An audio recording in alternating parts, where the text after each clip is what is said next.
RSSന്റെ ബാലഗോകുലം സമ്മേളനത്തിൽ MG vice chancellor VC doctor D മാവൂത്താണ് മാവേലിക്കരയിൽ നടന്ന ബാലഗോകുലം സമ്മേളനത്തിൽ പങ്കെടുത്ത് പരിപാടി ഉദ്ഘാടനം ചെയ്തത്. Mavelikkara Vidyadhiraja Vidyapeetham central and Sainik school ഇന്നലെയായിരുന്നു പരിപാടി. വിവരങ്ങളുമായി ഷാജഹാൻ ചേരുന്നു. ഷാജി, എന്തൊക്കെയാണ് അവിടെ നിന്നുള്ള വിവരങ്ങൾ?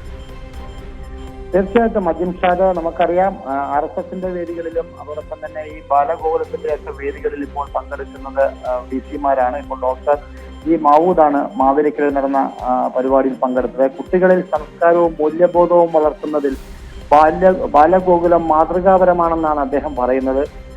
MG സർവകലാശാല വൈസ് ചാൻസലർ കൂടിയാണ് അദ്ദേഹം. നമ്മൾ മറന്നുപോലും ബാലഗോകുലം ദക്ഷിണ കേരള വാർഷിക സമ്മേളനം ഉദ്ഘാടനം ചെയ്യാൻ വേണ്ടിയിട്ട് അദ്ദേഹം എത്തിയതായിരുന്നു. മാവേലിക്കരയിൽ എത്തിയത് ഇന്നലെ വൈകിട്ടാണ് ഈ പരിപാടി നടന്നത്.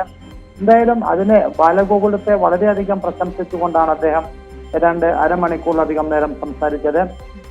വിവര ശേഖരണത്തിൽ മാത്രം ഒതുങ്ങരുത്, സാംസ്കാരിക മൂല്യങ്ങളോട് കൂടിയ വിദ്യാഭ്യാസമാണ് സമൂഹത്തിന് ആവശ്യം. ശാസ്ത്രീയ അറിവുകൾക്കൊപ്പം സാംസ്കാരിക പൈതൃകവും സ്വായത്തമാക്കാൻ വിദ്യാർത്ഥികൾക്ക് സാധിക്കണം. അങ്ങനെ കുറെ ഉപദേശങ്ങളുമൊക്കെ നൽകിയതിനു ശേഷമാണ് അദ്ദേഹം പറഞ്ഞത്.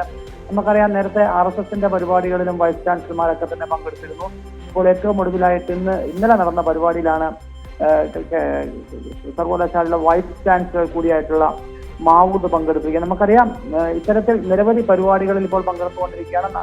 കഴിഞ്ഞ സർക്കാരിന്റെ കാലത്ത് ഇത്തരം പരിപാടികൾക്കൊക്കെ ശക്തമായ എതിർപ്പുകൾ സർക്കാരിന്റെ ഭാഗത്തു നിന്നും കൂടി ഉയർന്നു വന്നിരുന്നു. പക്ഷെ അത്തരം എതിർപ്പുകളൊന്നുമില്ല. മാത്രമല്ല ഷാജി, ഇതിനകത്ത് ഗുരുതരമായ ചട്ടലംഘനങ്ങളുണ്ട്. ഇത്തരത്തിൽ ഒരു രാഷ്ട്രീയ പരിപാടിയിൽ അല്ലെങ്കിൽ ഏതെങ്കിലും ഇങ്ങനെ സംഘടനകളുടെ പരിപാടിയിൽ പങ്കെടുക്കാനാകുമോ? രണ്ട്, ഇതുപോലുള്ള വർഗീയ സ്വഭാവം ജനിപ്പിക്കുന്നത് ഇത്തരത്തിൽ VC-യെ പോലെ വളരെ മതേതര സ്വഭാവം നിലനിർത്തേണ്ട ഒരു സ്ഥാനത്തിന് യോജിച്ചതാണോ? മുൻപ് ഇത്തരത്തിലുള്ള കീഴ്വഴക്കങ്ങൾ നമ്മുടെ നാട്ടിൽ ഇല്ലായിരുന്നു. ഇങ്ങനെയൊക്കെയുള്ളൊരു പശ്ചാത്തലമാണ്.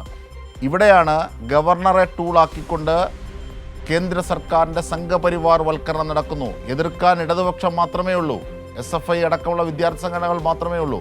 ഇങ്ങനെയൊരു സാഹചര്യമുണ്ട്. ഇവിടെ നോക്കുകുത്തിയാകുന്നു UDF-ഉം കോൺഗ്രസും ഒക്കെ. വലിയ വശങ്ങളാണ്. ഉന്നത വിദ്യാഭ്യാസ വകുപ്പ് മന്ത്രി തന്നെ പറഞ്ഞത് ഗവർണറുമായി പോരിനില്ല എന്നാണ്. അങ്ങനെ ഒരു പോര് ആരാണ് ആഗ്രഹിക്കുന്നത്?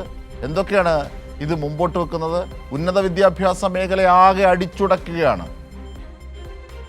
തീർച്ചയായിട്ടും അജിംഷാദ്, KSU അടക്കമുള്ള വിദ്യാർത്ഥി സംഘടനകളുണ്ട്. നമുക്കറിയാം, കഴിഞ്ഞ തവണ LDF സർക്കാരിന്റെ കാലത്ത് SFIയുടെ കടുത്ത പ്രക്ഷോഭം നമുക്ക് കാണാൻ സാധിച്ചു ഇത്തരത്തിലുള്ള VC-മാരുടെ പ്രവണതകൾക്കെതിരായിട്ട്. പക്ഷേ അതിനൊന്നും തന്നെ ഇപ്പോൾ KSU അല്ലെങ്കിൽ ഇപ്പോൾ നിലവിലെ സർക്കാരോ ഇതിന് എതിരായിട്ട് യാതൊരു വാക്കും ഉച്ചരിക്കുന്നില്ല എന്നുള്ളതാണ് ശ്രദ്ധേയം. വിദ്യാഭ്യാസ മേഖലയെ പാടെ കാവ്യവൽക്കരിക്കുന്ന നയങ്ങളിലേക്ക് പോകുന്നു എന്നുള്ള ആക്ഷേപങ്ങളും ആരോപണങ്ങളും ഒക്കെ നിലനിൽക്കുന്ന സാഹചര്യത്തിലാണ് ഇങ്ങനെ RSSന്റെയും അതോടൊപ്പം തന്നെ BJP-യുടെ ഒക്കെ പരിപാടികളിൽ VC-മാർ പങ്കെടുക്കുന്നത് സ്ഥിരം കാഴ്ചയായിട്ട് നമുക്ക് കാണാൻ സാധിക്കുന്നത്.